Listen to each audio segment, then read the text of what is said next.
আসসালামু আলাইকুম রহমতুল্লাহ।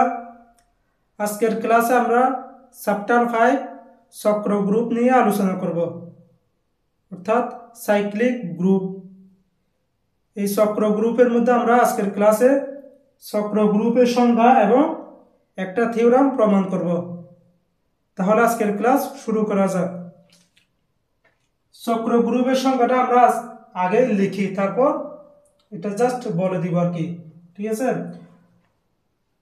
চক্র গ্রুপ বলা হচ্ছে যদি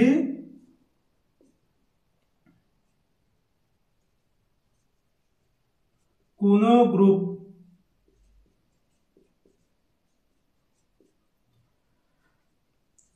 গ্রুপ জি এর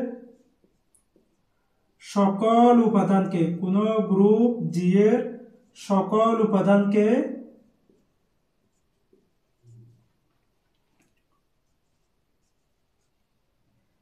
একটি নির্দিষ্ট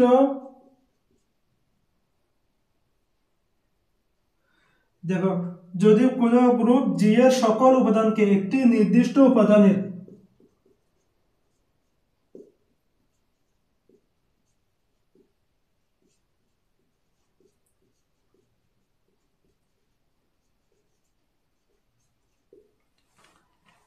নির্দিষ্ট উপাদানের পূর্ণ সংখ্যার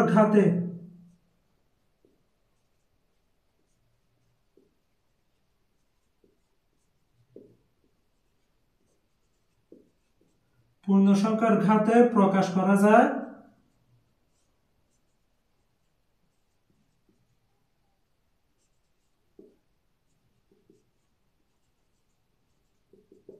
তখন ওই গ্রুপকে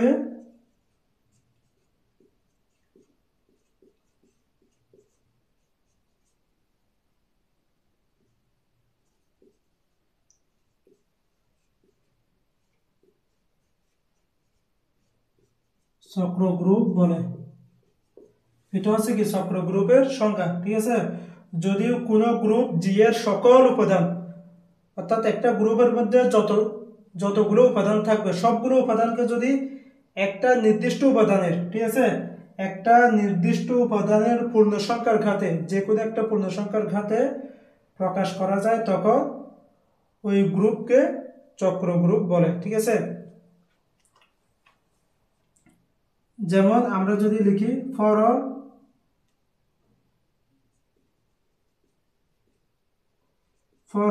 x belongs to g এর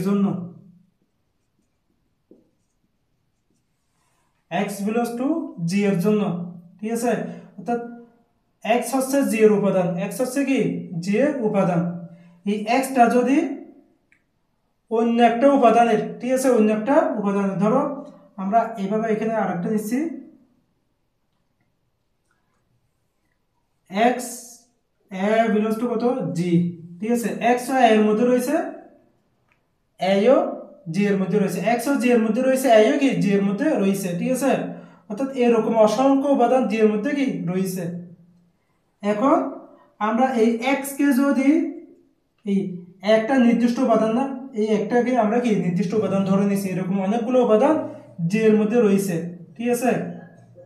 এর মধ্যে আমরা একটাও নির্দিষ্ট উপাদান কাকে ধরে নিছি, একে ধরে নিছি। x হচ্ছে যে কোনো উপাদান, যে এর মধ্যে অসংখ্য উপাদান রয়েছে, x হচ্ছে যে কোনো উপাদান, এরকম যে কোনো উপাদান হতে পারে, এ হচ্ছে আমরা একটা নির্দিষ্ট উপাদান ধরে নিছি, ঠিক আছে। ওই যে কোনো উপাদানের তাকে যদি x এর পাওয়ার আকারে প্রকাশ করা যায়, দেখো তো, x মানে g এর সকল উপাদান, a মানে কি, a মানে ওই g এর একটা নির্দিষ্ট উপাদান, ওই উপাদানের ঘাত হিসেবে যদি g এর সকল উপাদান x কে যদি প্রকাশ করা যায়, তখন ওই g কে কি বলা হচ্ছে, চক্র গ্রুপ বলা হচ্ছে, ঠিক আছে। অর্থাৎ এটা যদি এই গ্রুপের মধ্যে সম্পর্কটা বিদ্যমান থাকে, তখন এই g টাকে কি বলা হচ্ছে, চক্র গ্রুপ, ঠিক আছে। এখানে a হচ্ছে একটা নির্দিষ্ট উপাদান, x হচ্ছে কি যে কোনো উপাদান, এই যে কোনো উপাদান x এটাকে a এর পাওয়ার আকারে কি প্রকাশ করা যাচ্ছে, ঠিক আছে। তখন যেটাকে কি বলা হবে, চক্র গ্রুপ বলা হবে, ঠিক আছে। আমরা এই চক্র গ্রুপ সম্পর্কে কি সংজ্ঞা হিসেবে জানছি। এরপর আমরা চক্র গ্রুপ নিয়ে কি করব, থিওরাম প্রমাণ করব। থিওরাম 2 এর মধ্যে কি বলা হয়েছে এখানে, এটা একদম কি ছোট, এই জন্য এটা আমরা সরাসরি লিখতেছি। তাহলে আমরা এটা ধরো মুছে ফেলি। আচ্ছা যাক, এটা থাক। কি বলা হচ্ছে, যদি কোনো চক্র গ্রুপের একটা সৃজক থাকে, কি থাকে, এই এখানে এটাকে কি বলা হচ্ছে, সৃজক বলা হচ্ছে। ঠিক আছে, এ হলো কি সৃজক, জি এর সৃজক। অর্থাৎ ওই গ্রুপের যে কোনো উপাদান আমরা এক্স ধরে নিয়েছি না, এই এক্সটা এ আকারে গঠিত হচ্ছে, জেনারেট হচ্ছে। সৃজন মানে কি জেনারেট, ঠিক আছে, জেনারেটর। ঠিক আছে, অর্থাৎ এই জি এর সকল উপাদান এ দ্বারা সৃষ্টি হচ্ছে, এ এর পাওয়ার আকারে আসতেছে, সেজন্য এটাকে বলা হচ্ছে জি এর সৃজক। ঠিক আছে, অথবা জেনারেটর। ঠিক আছে, এখন এটাই উপপাদ্য, অর্থাৎ এটা থিওরাম। যদি কোনো চক্র গ্রুপ জি এর একটি সৃজক এ হয়, ঠিক আছে, যদি কোনো চক্র গ্রুপ জি এর একটি সৃজক এ হয়, তখন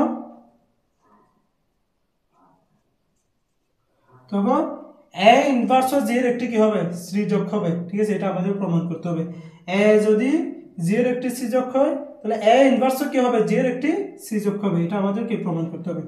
তখন এ ইনভার্স জি এর একটি সৃজক হবে।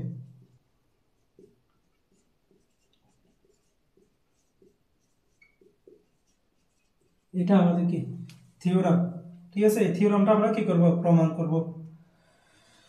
তাহলে আমরা এটা দেওয়া আছে, লিখি দেওয়া আছে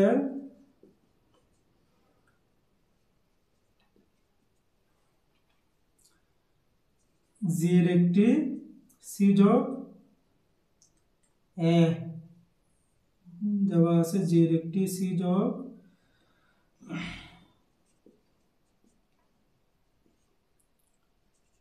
দেওয়া আছে, জি এর একটি সৃজক কত, এ ধরে নিচ্ছি, এটা দেওয়া আছে।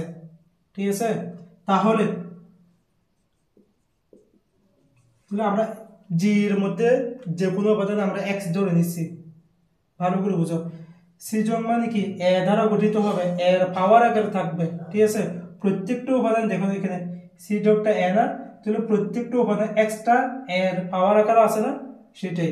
তাহলে জি এর একটি সৃজক যেহেতু এ, তাহলে আমরা জি এর মধ্যে যদি যে কোনো উপাদানকে আমরা এক্স হিসেবে ধরে নিই, ঠিক আছে, এবং এন যদি এখানে কি হবে, এনটা পূর্ণ সংখ্যা হবে, জেড থেকে আসবে। ঠিক আছে, তাহলে এক্স যদি যে কোনো উপাদান হয়, জি এর যে কোনো উপাদান হয়, এবং এন যদি কি হয়, পূর্ণ সংখ্যা হয়, ঠিক আছে, তাহলে ওই এক্স কে যে কোনো উপাদানকে এ এর পাওয়ার আকারে লিখে যাবে না, যেহেতু এটা কি সৃজক, এখানে এটা সৃজক হওয়ার কারণে এক্সটা এন হয়েছে, এটাই আমরা কি লিখবো সংজ্ঞা হতে। ঠিক আছে,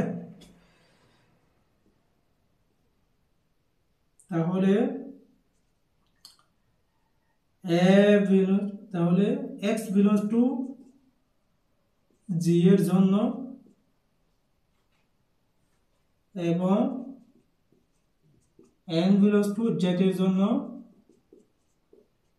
কত হবে, এক্স সমান এন হবে। ঠিক আছে, এই এক্সটা যদি যে কোনো উপাদান হয়, এন যদি কি হয়, পূর্ণ সংখ্যা হয়, তখন ওই যে কোনো উপাদানকে এ এর কি পাওয়ার আকারে লিখে যাবে, সৃজক আকারে লিখে যাবে। এখন এটা নিয়ে আমরা কাজ করব। এখন এক্স সমান কত হয়, এন হয়, এটা আমরা লিখছি না, এতটুকু। এটাকে আমরা আবার এভাবে ভেঙে লিখতে পারি না, দেখো তো, A inverse whole power minus N, A inverse whole power minus N, এটা কিভাবে লিখছি দেখো, অর্থাৎ পাওয়ারের উপর পাওয়ার থাকলে কি হয়ে যায়, পাওয়ার তো গুণ হয়ে যায় না, তাহলে এখানে -1 এর পাওয়ার কত আছে, -1 আছে, দুইটা গুণ হয়ে যাবে না, যখন দুইটা গুণ হয়ে যাবে মাইনাসে মাইনাসে প্লাস, তাহলে মাইনাসে মাইনাসে প্লাস এন হয়ে যাচ্ছে না, তাহলে এটা আসতেছে। এটাকে আমরা এটা আকারে কি প্রকাশ করতে পারি, এতটুকু। তাহলে এক্সটা এন আকারে এক্স হচ্ছে যে কোনো উপাদান, ভালো করে বুঝো, এক্স হচ্ছে যে কোনো উপাদান। এক্সটা এ এন আকারে আসছে, আবার এক্সটা এ ইনভার্সের পাওয়ার আকারে আসছে না। যেহেতু এ ইনভার্সের পাওয়ার, এখানে যেহেতু এক্সটা এ এর পাওয়ার আকারে আসছে, সেজন্য এটা হচ্ছে কি সিজক। আবার এক্সটা যেহেতু এ ইনভার্সের পাওয়ার আকারে আসছে, সেজন্য এ ইনভার্স কি এক্স এর, অর্থাৎ জি এর সিজক হবে না। ঠিক আছে, এক্সটাকে এ এর পাওয়ার আকারে লিখে যাচ্ছে, সেজন্য এটা হচ্ছে কি সিজক।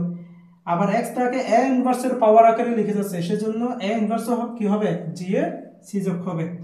এটা আমরা কি লিখে দিব। এখানে মাইনাস এ ইনভার্স তো সিজক হচ্ছে, সিজক কখন হবে, এখানে তো এনটা জেটের মধ্যে আছে, এখানে মাইনাস এন যদি জেটের মধ্যে থাকে তখন এ ইনভার্সটা কি হবে, সিজক হবে। ঠিক আছে, যেহেতু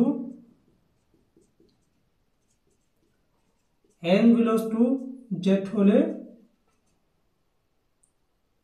মাইনাস এন বিলংস টু কি হবে, জেড হবে, অর্থাৎ এনটাও জেটের মধ্যে আছে, মাইনাস এনটাও কিসের মধ্যে রয়েছে, জেটের মধ্যে রয়েছে। ঠিক আছে, অর্থাৎ পূর্ণ সংখ্যার ঘাতে, তাহলে এন হচ্ছে কি পূর্ণ সংখ্যা, এন যদি পূর্ণ সংখ্যা হয় তাহলে মাইনাস এন কি হবে, পূর্ণ সংখ্যা হবে। ঠিক আছে, প্লাস মাইনাস, এই জন্য মাইনাস এন বিলংস টু যদি জেড হয় তখন এক্স সমান A inverse whole power minus N আকারে লিখে যাচ্ছে, এখানে এ ইনভার্স হচ্ছে কি সিজক। যেখানে এ ইনভার্স হলো জি এর সিজক, অর্থাৎ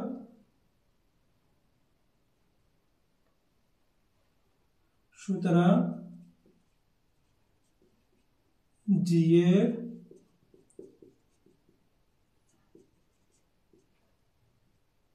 যে কোনো উপাদানকে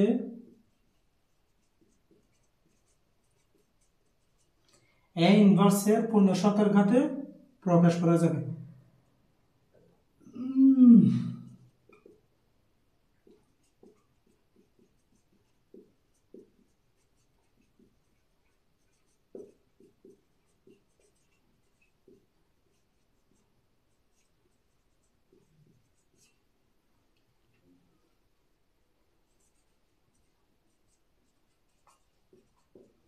সুতরাং অতএব যেহেতু যে সকল উপাদানকে এ ইনভার্সের পূর্ণ সংখ্যার ঘাতে প্রকাশ করা যাচ্ছে, সেই জন্য কি এ ইনভার্সটা কি হবে, সিজক হবে না।